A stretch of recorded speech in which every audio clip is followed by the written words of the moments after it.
హల్లెలూయా. దేవుని నామానికి మహిమ కలుగును గాక.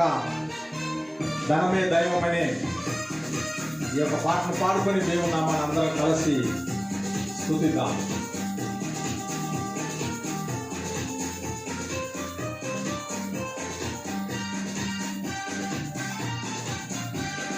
ధనమే దైవమని, నీ సుఖమే స్వర్గమని. ధనమే దైవమని, నీ సుఖమే స్వర్గమని. లోకమే సొంతమని, అధికారమే గొప్పదని. లోకమే సొంతమని, అధికారమే గొప్పదని. మోసపోకు ఓ మానవా, మరచిపోకు నీ దేవుని. మోసపోకు ఓ మానవా, మరచిపోకు నీ దేవుని. యేసు యేసు నిజ దైవము ఆ యేసు. యేసు యేసు యేసు నిజ దైవము ఆ యేసు.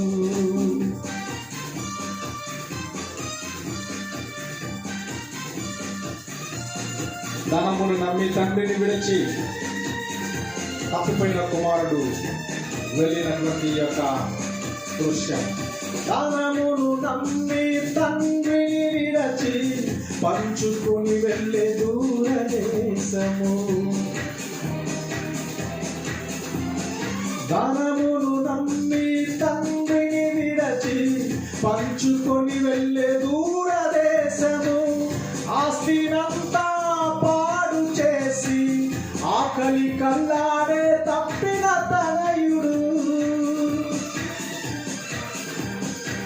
పందుల పొట్టున ఆశించే బుద్ధి వచ్చెను తండ్రిని చేర. యేసు యేసు నిజ దైవము ఆ యేసు. యేసు యేసు యేసు నిజ దైవము ఆ యేసు. దేవుని పరిశుద్ధ నామమునకు స్తోత్రములు. అగాపే సంఘస్థులకును మరియు ఈ వీడియో చూస్తున్న మీ అందరికీ యేసుక్రీస్తు నామములో శుభములు తెలియచేస్తున్నాను. ప్రియులారా, ఈ దిన మన ధ్యాన భాగం దేవుని గూర్చి నీ ప్రాణముతో ఏమంటున్నావు? ఒక ప్రశ్నగా మనం ప్రారంభించుకోబోతున్నాం. ప్రియులారా, ప్రతిరోజు మానవులు ఏదో ఒక విషయాన్ని, అది మంచిదే కానివ్వండి లేక బాధాకరమైన విషయాలు కానివ్వండి, వారిలో వారు మాట్లాడుకోవడం, తన ప్రాణముతో చర్చించుకోవడం సాధారణంగా ప్రతి వారిని మనం గమనించగలం. ప్రియులారా, అయితే బైబుల్ గ్రంథములో కూడా చాలామంది అలాంటి వారిని మనం చూడగలం. తన ప్రాణముతో మాట్లాడుకున్న వారు చాలామంది మనం చూడగలం. కానీ పాత నిబంధన గ్రంథములో ఒకరును, క్రొత్త నిబంధన గ్రంథములో మరొకరిని, ఈ ఇద్దరు తన ప్రాణముతో ఏమని చెప్పుకున్నారు అనే విషయాన్ని మనం ఇప్పుడు తెలుసుకుందాం. ఈ విషయం తెలుసుకోక ముందుగా ప్రతి మానవులు కూడా ఈ ఇద్దరి వలె ఏదో ఒక కోవకు చెందిన వారుగా, తన ప్రాణముతో మాట్లాడుకునేవారుగా మనం చాలామందిని చూడగలం. కనుక ఆ విషయాన్ని జాగ్రత్తగా గమనించండి ప్రియులారా.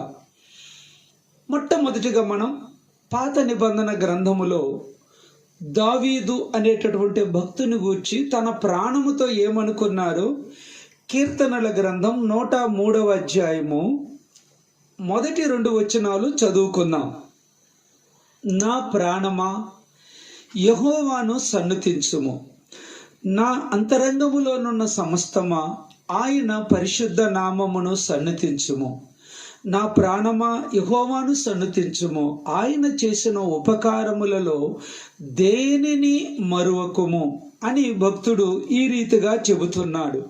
నిజంగా దావీదు చెప్పేటటువంటి ఈ మాటలు తన భక్తి జీవితములో దేవుడు తన పట్ల చేసినటువంటి మేలులు ఎంత గొప్పవిగానో అది దేనిని కూడా మరువకు. నా ప్రాణమా, ఆయన చేసిన ఉపకారములలో దేనిని, అది చిన్నదే కానివ్వండి, అది పెద్దదే కానివ్వు, దేనిని మరువకుము. ఆయన మాటలు మనకి ఎంత ఉదాహరణ తెలియచేస్తుంది.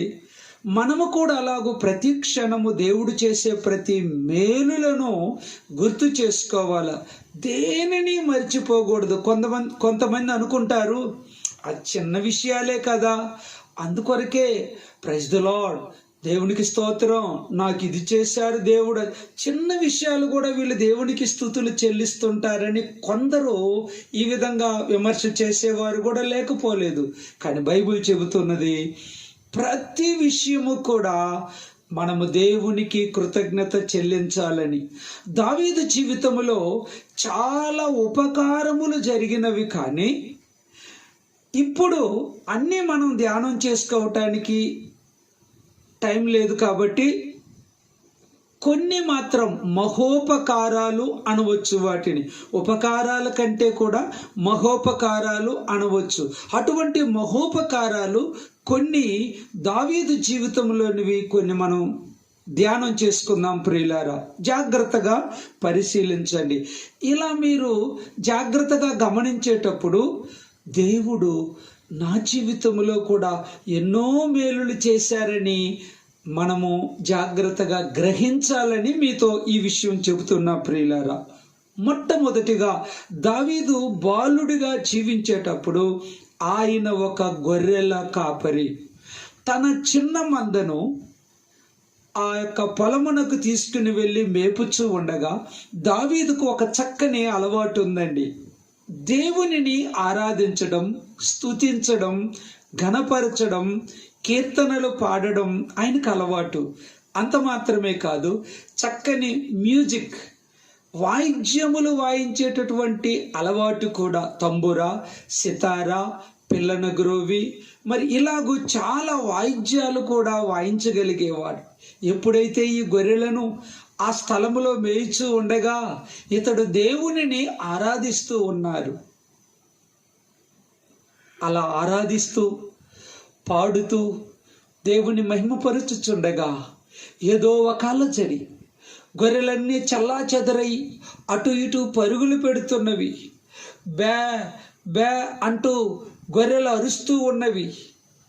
వాటి ఆర్తనాదము విన్న దావీదు వాటి యొక్క మాటలు లేక వాటి యొక్క అరుపులు విన్న దావీదు ఒక్కసారి అటువైపు చూడగా ఒక పెద్ద సింహము వచ్చి ఒక గొర్రె యొక్క మెడను పట్టేసింది ప్రియులారా. అప్పుడు ఆ గొర్రెలన్నీ వాటి కేకల అరుపులు ఏమిటో తెలుసా? దావీదు నా కాపరి, మమ్మల్ని రక్షించు అని ఆ శబ్దములు అవి వ్యక్తం చేస్తున్నటువంటిది దావీదు గమనిస్తూ ఉన్నారు. భయపడుచున్నవి, వణికిపోతూ ఉన్నవి, పరుగులు తీస్తూ ఉన్నవి. అంతకంటే ఈ సింహము నోట నున్న ఆ యొక్క గొర్రె మరధికంగా దావీదును వేడుకుంటుంది. అప్పుడు దావీదు ఒక్కసారి పరిశీలించాడు. ఈ గొర్రెను కాపాడుటకు, ఈ సింహము బలము నుండి విడిపించటానికి నాకు బలము చాలదు, నేను బాలుడను. కాబట్టి దావీదు మరొక కాపరిని వేడుకున్నారండి.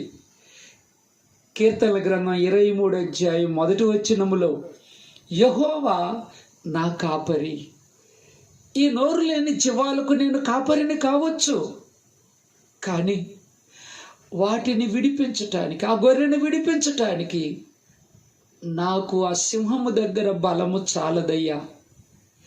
యెహోవా నా కాపరి, నువ్వు నా కాపరిగా తోడుగా ఉండు, నేను వెళుతున్నాను ఆ సింహముతో పోరాడుటానికి అన్నప్పుడు ఒక్కసారిగా దేవుని యొక్క శక్తి, బలము, పరిశుద్ధాత్మ యొక్క శక్తి దావీదు మీదికి రాగా ఒక చిన్న గొర్రె పిల్లను పట్టి చీల్చినట్లుగా ఆ కొదమ సింహాన్ని చీల్చి దాని నోట నుండి ఆ గొర్రె పిల్లను రక్షించాడు. నిజంగా ఆ గొర్రె పిల్లకు నోరుంటే తన భాషలో ఏం చెబుతుందో తెలుసా? దావీదు, నా కాపరి, నన్ను కాపాడావు, థ్యాంక్స్ అయ్యా అని చెప్పేటటువంటిది. ఇప్పుడు దావీదు కూడా అదే మాటలు చెబుతున్నాడు. నా ప్రాణమా యెహోవాను సన్నుతించుము. ఎందుకంటే ఆయన చేసిన ఉపకారాలు మాత్రమే కాదు, మహోపకారం. సింహము బలము నుండి, మొదటి సమూయేలు గ్రంథం 17వ అధ్యాయం 34వ వచనం ఒక్కసారి మనం చదివినట్లయితే, ఆ సింహము యొక్క బలము నుండి, ఆ ఎలుగుబంటి, మరొకసారి ఎలుగుబంటి కూడా అలాగే వచ్చిందట, వాటి బలము నుండి నన్ను రక్షించిన నా యెహోవా, నా దేవుడు అని అంటున్నాడు. ఇక్కడ ఆయన సాక్ష్యం ఇస్తున్నాడు ప్రియులారా. కాబట్టి దావీదు జీవితంలో ఒక భయంకరమైన సింహము, ఎలుగుబంటి నుండి కూడా దేవుని యొక్క కాపుదల ఉన్నది. కాబట్టి ఆయన నా కాపరి అని చెప్పుకున్నాడు. అంతేకాదు, నా ప్రాణమా, ఆయన చేసిన ఉపకారములలో దేనిని కూడా మరువకుము అని దేవుని యొక్క వాక్యము మనకి సెలవిస్తుంది ప్రియులారా. ఇక్కడ మనం జాగ్రత్తగా గమనించినట్లయితే, సింహము యొక్క బలము నుండి, ఎలుగుబంటి యొక్క బలము నుండి కాపాడిన దేవుడు మరొక భయంకరమైనటువంటి బలవంతుడైనటువంటి గాతువాడైన గొల్యాతు అనేటటువంటి ఒక గొప్ప బలవంతుని చేతిలో నుండి కూడా దేవుడు దావీదును కాపాడాడు. నిజంగా ఆ గొల్యాతు ఎంతటి వాడంటే 6 మూళ్ళ జానడు.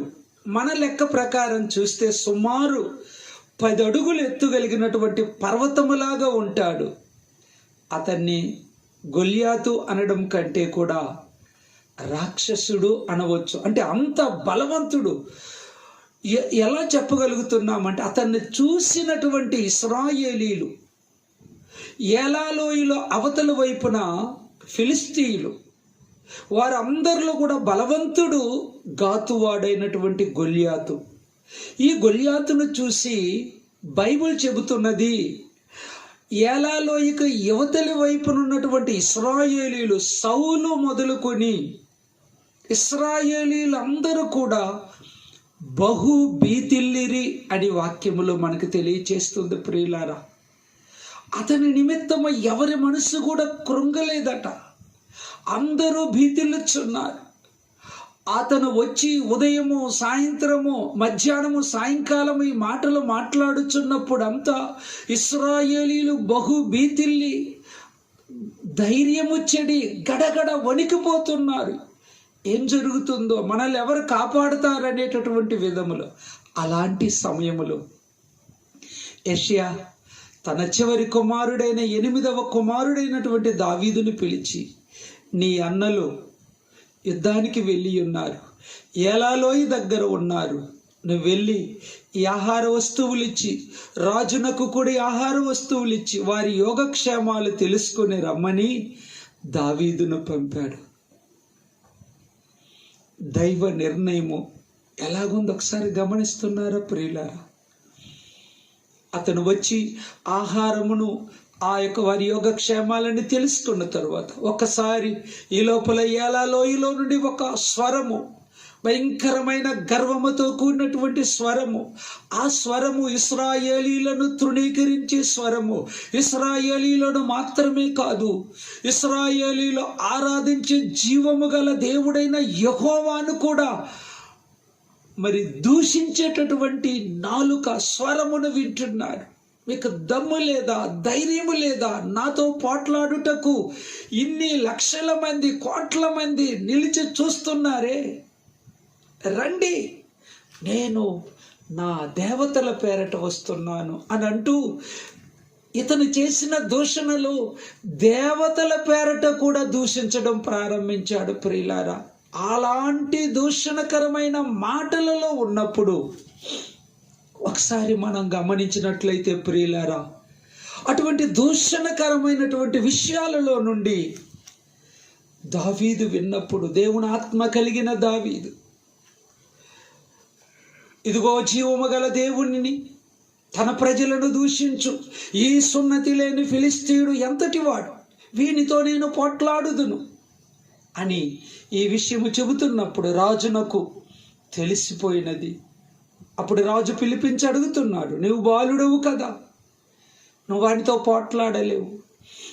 అతడైతే గొల్యాతు అయితే బాల్యము నుండే యుద్ధాభ్యాసము చేసినవాడు కనుక నీకు బలము చాలదన్నప్పుడు అప్పుడు చెప్పిన మాటలే, సింహము యొక్క బలము నుండి, ఎలుగుబంటి యొక్క బలము నుండి నన్ను రక్షించిన దేవుడు ఈ సున్నతి లేని ఫిలిస్తీన్ నుండి కూడా నన్ను కాపాడగలడన్నప్పుడు సౌలు రాజు ఈ విషయాన్ని గమనించి నిజంగా ఇది దైవ యొక్క ప్రేరేపణ అని గమనించి అతనికి యుద్ధ సామాగ్రి వేసినప్పుడు కూడా ఇది నాకు వాడుక లేదని చెప్పి తన వాడుక చొప్పున గొర్రెల దగ్గరికి వెళ్ళేటటువంటి ఆ విధానం, కర్ర తీసుకొని వడిసేల తీసుకొని ఏలాలోయలోనికి క్రిందికి దిగి వెళుతున్నారు.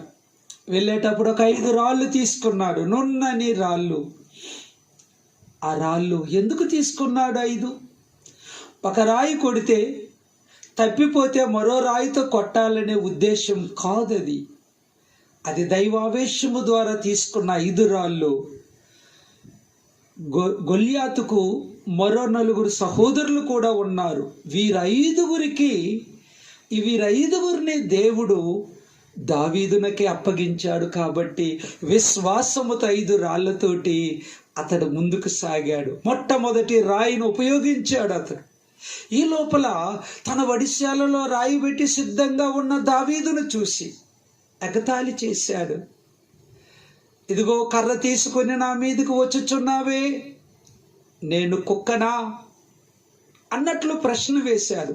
చూడు, నిన్ను చంపి నీ కండలు చీల్చి ఆకాశ పక్షులకు, గ్రద్దలకు, భూమృగం నేను విసిరివేస్తా చూడని పరుగున రోషముతోటి గాతువాడైన గొల్యాతు వచ్చుచుండగా వెంటనే కొంచెం వెనుకకు తగ్గి లేక వెనుకకు పరిగెత్తి, అంటే భయపడి పారిపోవటం కాదు, అది తన వడిసేల విసరటానికి కొంత గ్యాప్ దూరం కావాలి కాబట్టి అతడు వెనుకకు వచ్చి తన ఒడిశాలను తిప్పి ఒక చక్కని మాట వాడాడండి. ఆ మాట చాలా ముఖ్యమైనది ఈ యుద్ధములో. కత్తి చేతను ఈటి చేతను యెహోవా రక్షించువాడు కాడని ఈ దండు వారందరూ తెలుసుకొనున్నట్లు యుద్ధము యెహోవాదే అని గిరగిరా తిప్పి కొట్టగా అక్కడ నుండి ఆ రాయి రివ్వున వెళ్ళి శరీరం అంతా యుద్ధ సామాగ్రితో ధరించుకున్నటువంటి ఆ యొక్క గొల్యాతు ఒక్కసారిగా ఈ నుదుట కళ్ళలో చూడటానికి ఇక్కడ మాత్రమే స్థలం ఉన్నది, గ్యాప్ ఉన్నది. అయితే ఆ బండ నేరుగా వెళ్ళి అతని నుదుట తగలగా ఒక్కసారిగా మైకం కమ్మి అతడు అక్కడే బోర్ల పడినట్లుగా మనం వాక్యములు చూడగలం. ప్రియులారా, అతడు పడిన వెంటనే జరిగిన విషయం ఏమిటంటే, ప్రియులారా, బైబిల్ చెబుతుంది ఆ బండ ఎవరు అని మనం ఒకసారి చూస్తే 1 కొరింథీయులకు రాసిన పత్రిక 10వ అధ్యాయము 4వ వచనములో ఈ విధంగా మనం చూడగలం. ఆ బండ క్రీస్తే అని చెప్పబడుచున్నది. కనుక మరి దేవుని ద్వారా గొప్ప జయాన్ని పొందుకున్నారు కనుక అక్కడున్న ఫిలిష్తీయులు అందరినీ కూడా ఇశ్రాయేలీయులు జయించారు. కనుక ఇలా చెప్పుకుంటూ వెళ్ళాలంటే దావీదు జీవితంలో సింహము నుండి బారి నుండి, ఎలుగుబంటి బారి నుండి, అలాగే గొల్యాతు బారి నుండి ఆయన కాపాడిన దేవుడు. ఇవి మహోపకారములు కావా? ఒక్కసారి గమనించండి ప్రియులారా. అంతేకాదండి, కొద్ది కాలానికే సౌలు కూడా దావీదునకు విరోధి అయినప్పుడు సౌలు చాలా విలుకాడు ఈట విసరడములో. తన వీటను కొన్నిసార్లు దావీదు మీద విసిరినప్పుడు దావీదు ఆ స్థలములో దేవుడే తప్పించాడు అతని గురి నుండి అని మనకు బైబిల్ సాక్ష్యం ఇస్తుంది ప్రియులారా. అలాగు దేవుడు మరి సౌలు నుండి కూడా తప్పించినాడు. అంత మాత్రమే కాదు, ఇంకా బైబిల్ గ్రంథములో మనం చూసినట్లయితే అన్య రాజుల చేతిలో నుండి, అంత మాత్రమే కాదు, తన సొంత కుమారుడే తనకి విరోధి. సౌలు ఎలాగైతే తన మామగారే, కుమార్తెనిచ్చిన మామగారే ఎలా విరోధి అయి ఈటి విసిరాడో, అలాగే అబ్షాలోము అనే తన సొంత కుమారుడే తను చంపాలని ఉద్దేశం కలిగి వచ్చినప్పుడు అప్పుడు దేవుడు కాపాడాడు, అన్యరాజుల మధ్యలో నుండి కాపాడాడు. ఇవన్నీ తన జీవితంలో, నా ప్రాణమా యెహోవాను సన్నిధించు, నా అంతరంగములోనున్న సమస్తమా ఆయన పరిశుద్ధ నామమును సన్నిధించు. ఆయన చేసిన ఉపకారములలో దేనిని మరొక, ఆయన జీవితంలో ఇంకా చేసిన ఉపకారాలు ఎన్నో ఉన్నవి. ఎన్నేదిలో జరిగినటువంటి సౌలు చేతిలో నుండి ఎలాగ దేవుడు ఆయన విడిపించాడు, ఇవన్నీ చూస్తే నిజంగా ఆయన చేసిన ఉపకారములు దేనిని మరొకమని దావీదు తన జీవితంలో దేవునికి కృతజ్ఞత చెల్లిస్తున్నారు. ఈ రోజున ప్రియ సంగమా, ప్రియ దేవుని బిడలారా, నీ జీవితంలో కూడా ఎన్నో మేలులు చేశారు. నీవలాగూ ధ్యానం చేసుకోగలుగుతున్నావా? ఆ ప్రభువుని నీ ప్రాణముతో, నీ ఆత్మతో, ప్రభు చేసిన గొప్ప కార్యములకు పాట పాడినట్లుగా నీవు చేసిన ఉపకారములకు నేనేమి చెల్లింతును ప్రభువా అన్న రీతిగా మనం ధ్యానం చేయగలుగుతున్నామా? కనుక దావీదు వలె మన ప్రాణముతో దేనిని మరువకున్న ప్రాణమా అంటూ ఎప్పుడు కూడా మనం దేవుని, ఆయనను కృతజ్ఞతతో గుర్తు చేసుకుంటూ ఆయన ఉపకారములను, మహోపకారములను మనం గుర్తు చేసుకోవాలని దావీదు జీవితం ద్వారా ఈ మొదటి భాగాన్ని మనము తెలుసుకున్నాం. ప్రియులారా, క్రొత్త నిబంధనలు రెండవ భాగము, ధనవంతుడు తన ప్రాణముతో ఏమనుకొనుచున్నాడో ఒకసారి చదువుకుందాం. ప్రియులారా, లూకా సువార్త 12:19 ఈ విధంగా ఉన్నది. నా ప్రాణముతో ప్రాణమా, అనేక సంవత్సరములకు నీ కొరకు ఆస్తి సమకూర్చబడి ఉన్నది, సుఖించుము, తినుము, త్రాగుము, సంతోషించుమని చెప్పుదుననుకొని ఈ విధంగా చెప్పుకుంటున్నాడు. ప్రియులారా, ఇది ఒక ఉపమాన రీతిగా ప్రభువు చెప్పినప్పటికీ కూడా వాస్తవానికి అనేకులలో ఈ భావనను మనం చూడగలం. ప్రియులారా, ధనవంతులైనటువంటి అనేకులలో ఈ మాటలు తూచా మనం చూడగలుగుతున్నాం. ఇక్కడ మనము గమనించినట్లయితే నా ప్రాణముతో ప్రాణమా అంటున్నాడు. ప్రాణాన్ని తనదని అనుకుంటున్నాడు. తాను నిత్యము జీవించగలిగిన వ్యక్తి అన్నట్లుగా ఆయన ఉద్దేశములో ఉన్నది. కానీ బైబిల్ మనకేం తెలియచేస్తుంది? దేవుడైన యెహోవా 6వ దినమున నరుని కలుగు చేసినప్పుడు నాసికా రంధ్రములు, మట్టితోటి మనుష్యుడిని బొమ్మను చేసి నాసికా రంధ్రములో జీవాయువును ఊదగా నరుడు జీవాత్మ ఆయనని బైబిల్ చెబుతుంటే, నా ప్రాణమా అని తన ప్రాణం వల్లే, తన సొంత ప్రాణం వల్లే, లేకుంటే తాను స్థిరంగా నిత్యము జీవించగలమనే ఉద్దేశముతో చెబుతున్నాడు. రెండవది కూడా, ఇతడు బహు ఆస్తిని సమకూర్చుకున్నటువంటి వాడు. ఇతని మాటల్లో చెబుతుంది, అనేక సంవత్సరములకు తినుము, త్రాగుము, సుఖించుము. నిజమే ప్రియులారా, ఈ దినాలలో కూడా నేను అందరి ధనవంతులను గూర్చి మీతో చెప్పట్లేదు ప్రియులారా. కొందరు ధనవంతులు మంచివారు ఉన్నారు, పేదలను ఆదుకునేవారు, లేకుంటే దయాదాక్షిణ్యం కలిగిన వారు, లేకుంటే కొంతమంది ఆ ధనవంతులు భక్తి కలిగిన వారు, ఆ ధనము అనేకుల మేలులు, మంచి కార్యాల కోసం వాడేవారు. కనికెరము, ప్రేమ, ఆప్యాయత కలిగిన ధనవంతులు ఎందరో మంచి కోసం ధనాన్ని వాడేటటువంటి ధనవంతులు ఉన్నారు. ఈ మాటలు వారిని గురించి కాదు ప్రియులారా. ఇక్కడ బైబిల్లో చెప్పుచున్న మాటలు ఏమిటంటే, ధనమే దైవమని, సుఖమే స్వర్గమని, లోకమే సొంతమని, అధికారమే గొప్పదని, ధనమెచ్చిన మదమెచ్చును, మదమెచ్చిన దుర్గుణంబులెచ్చును, దుర్గుణంబులెచ్చిన మరణంబు వచ్చును.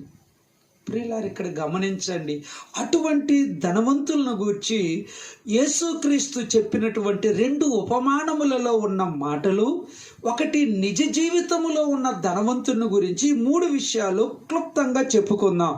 ఈ ధనవంతుడు మరి నా ప్రాణముతో ప్రాణమా అన్న ఈ ధనవంతుడు తన ప్రాణమును సొంతం చేసుకున్నప్పుడు దేవుడు అన్నాడు, వెర్రివాడ అని అంటున్నాడు.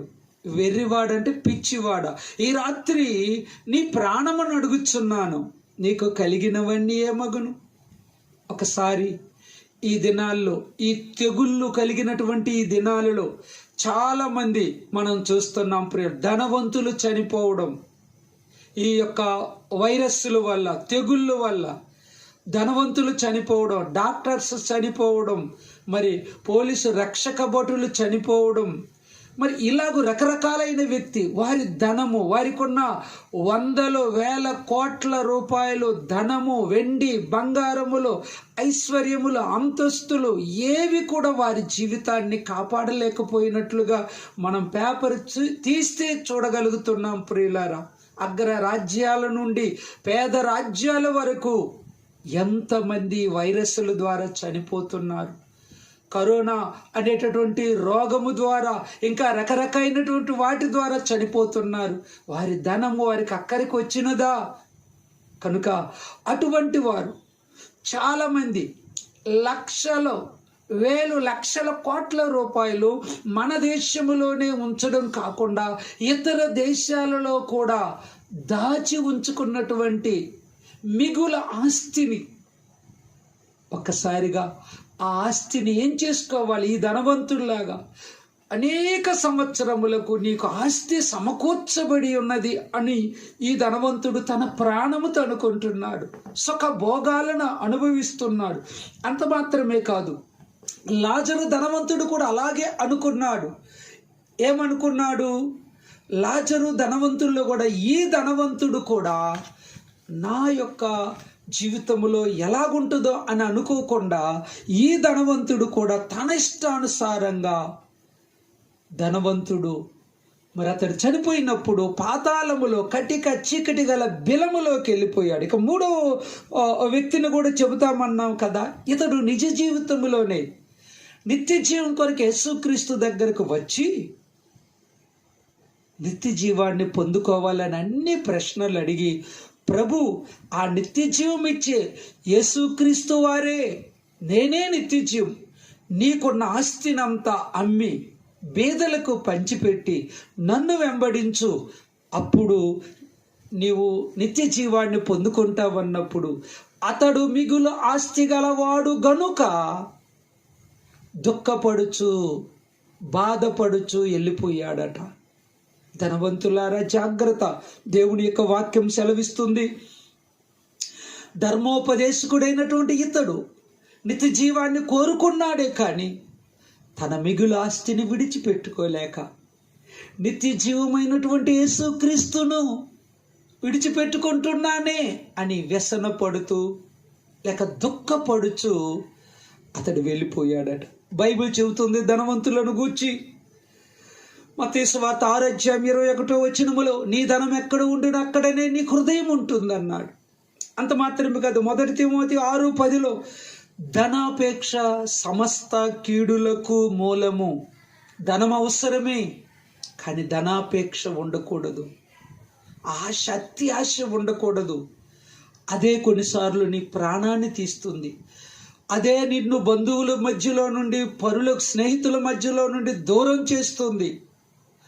అంత మాత్రమే కాదు, మత్తయి సువార్త 6:19 భూమి మీద మీ కొరకు ధనము కూర్చుకొనవద్దు. ఇక్కడ చెమ్మట కొట్టును, తుప్పు పట్టును, తినివేయును, దొంగలు కన్నుము వేయుదురు.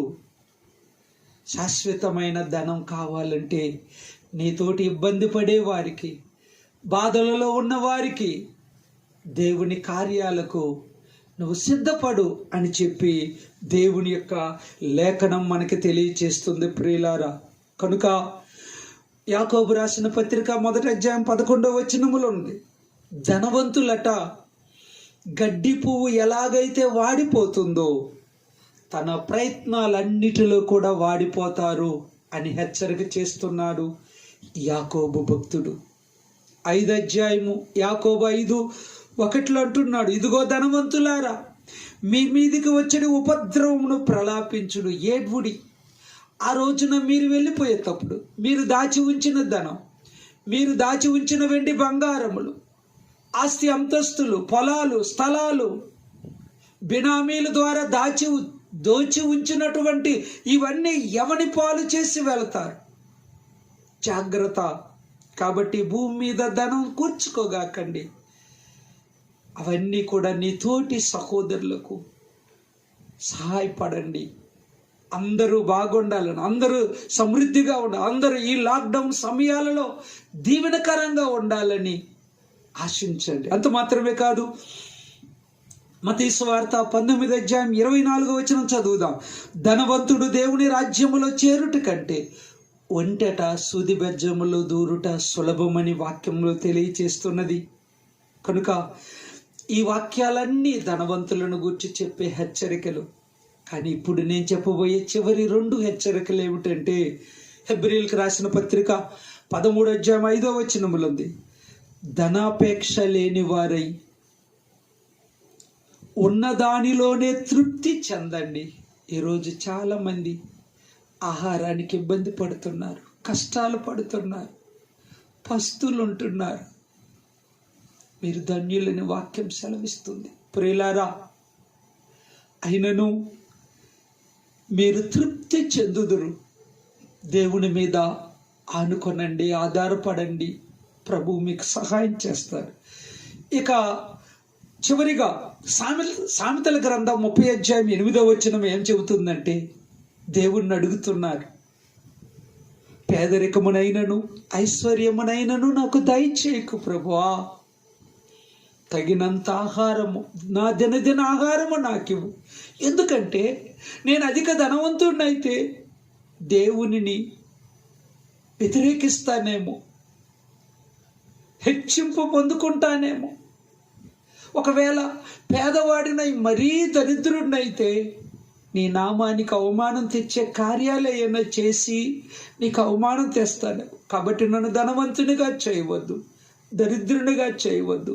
నా దినదిన ఆహారము నాకు ఈరోజు అలాగూ జీవించే వారికి ధనము నుండి, శత్రువుల నుండి, దొంగల నుండి, మరి ఇన్కమ్ ట్యాక్స్ ఆఫీసర్ల నుండి, అధికారుల నుండి ఆ భయాలు తీర్చుకునే వారంగా మనం ఉంటున్నాం ప్రియులారా. మన సాధారణమైన జీవితములు దేవుడు మనకెంత సంతోషం ఇచ్చారు. ధనవంతులకు నిద్ర పట్టదు, అది ఎక్కడ దాచుకోవాలా, ఎక్కడ పెట్టాలి, ఏం చేయాలి అని వారికి ఎప్పుడూ కంగారు ఉంటుంది. ఏమి లేకపోయినా తృప్తి చెందుతూ ఉంటామని సామెతల గ్రంథం 30వ అధ్యాయం 8వ వచనం తెలియచేస్తున్నది ప్రియులారా. గనుక ప్రియులారా, ఇప్పుడు నేను చివరిగా మీతో ఒక చివరి ప్రశ్న. దావీదు వలె దేవునికి కృతజ్ఞత కలిగి ఆయన చేసిన మేలులను, మహోపకారాలను నీ జీవితములో తలుచుకుంటూ కృతజ్ఞత చెల్లిస్తూ, నా ప్రాణమా యెహోవాను సన్నుతించుము అని ఆయనను కృతజ్ఞత చెల్లిస్తున్నావా? లేక ఈ ధనవంతుని వలె, ఆ ధనవంతుడైన ధర్మోపదేశకుని వలె నీ ధనాన్ని లేకుంటే నీకు ఐశ్వర్యాన్ని చూసుకొని నీ ప్రాణముతో తిను, త్రాగు, సుఖించు అంటూ జీవిస్తున్నావా? వెర్రివాడ అని రాత్రిలో ఈ సమయములు అంటున్నాడు. నీ ప్రాణమును అడుగుచున్నాను, నీకు కలిగినవన్నీ ఎవని వగును? ప్రార్థన చేద్దామా ప్రియులారా? ప్రార్థన చేసుకుందామా? దేవునికి స్తోత్రం. ప్రార్థన చేద్దాం ప్రియులారా. ఇక్కడ దేవుని యొక్క వాక్యం మనకేం తెలియచేస్తుందంటే, నీ ప్రాణముతో, నా ప్రాణమా, నా ప్రాణమా యేసయ్యను సన్నిధించుము. నా ప్రాణమా ఆయన చేసిన ఉపకారములలో దేనిని మరొకము. అని చెప్పగలుగుతున్నావా? కళ్ళు మూసుకొని ప్రార్థన చేద్దాం. మీకోసం కూడా ప్రార్థన చేయబోతున్నా ప్రియులారా. మహోన్నతుడా, పరిశుద్ధుడా, నీకు స్తోత్రములయ్యా. నీ పాదములు చెంతకు వస్తున్నాం ప్రభా. ఈరోజు ధనవంతులు తమను తాము కూర్చుకొని తన ప్రాణముతో విర్రవీగుచు అనేక చెడు అలవాట్లతో ధన గర్వముతో మదించి నీ నామానికి లోబడకుండా నీకు వ్యతిరేకంగా జీవించే బిడ్డల కొరకు మేము ప్రార్థన చేస్తున్నాం. తన జీవితాలలో ప్రభువా నీకు కృతజ్ఞత కలిగి నువ్వు చేసే ప్రతి మేలులు ప్రభువా, నువ్వు చేసే ప్రతి గొప్ప కార్యములను తలపోసుకుంటూ తన ప్రాణముతో కృతజ్ఞత దావీదు వల్ల చెల్లించుకోవటానికి కృపనీయండి. ధనవంతులాగా ఇదిగో ఈ ధనమే, ఈ సర్వస్వము కూడా నాకు సొంతమని చెప్పుకుని ధనం మీద ఆశ వ్యామోహాన్ని పెంచుకున్న వారు కూడా ఈ వీడియో చూస్తూ ఈ వర్తమానాన్ని వింటున్న బిడ్డలతో మాట్లాడు నాన్న. కృప చూపించండి. ఈ దినాలలో ఎంతో మంది ఆహారము లేక ఆర్థిక ఇబ్బందులలో కష్టాలలో బాధపడుచున్న బిడ్డల పట్ల దయా హృదయము కలిగిన వారిగా నాన్న అనేక ధనవంతులను మీరు మార్చండి నాన్న. కృప చూపించండి నాన్న. వారిని పోషించండి నాన్న. పేదరికములో ఉన్న బిడ్డలను పోషించండి, రక్షించండి. కృప చూపించి మీ దీవెనలతో నింపమని ప్రతి కుటుంబాన్ని కూడా నాన్న మీరు పోషించండి, రక్షించండి. ప్రతి విధమైన తెగుళ్ళ నుండి కాచి కాపాడమని యేసయ్య పరిశుద్ధ నామములో అడిగి వేడుకుంటున్నాము తండ్రి. ఆమేన్. ఆశీర్వాదాలు తీసుకుందాం. మన తండ్రి అయిన దేవుని యొక్క ప్రేమయు, కుమారుడైన యేసు క్రీస్తు యొక్క కృపయు, పరిశుద్ధాత్మ యొక్క అన్యోన్య సహవాసము ఇప్పుడు ఎల్లప్పుడూ ఈ దేవుని మాటలు వింటున్న ప్రతి బిడ్డలకు ఆయన కృప తోడయుండి నడిపించునుగాక. ఆమేన్. ఆమేన్. యేసుక్రీస్తు నామములో మీ అందరికీ వందనాలు చెల్లిస్తున్నాను. Thank you. God bless you.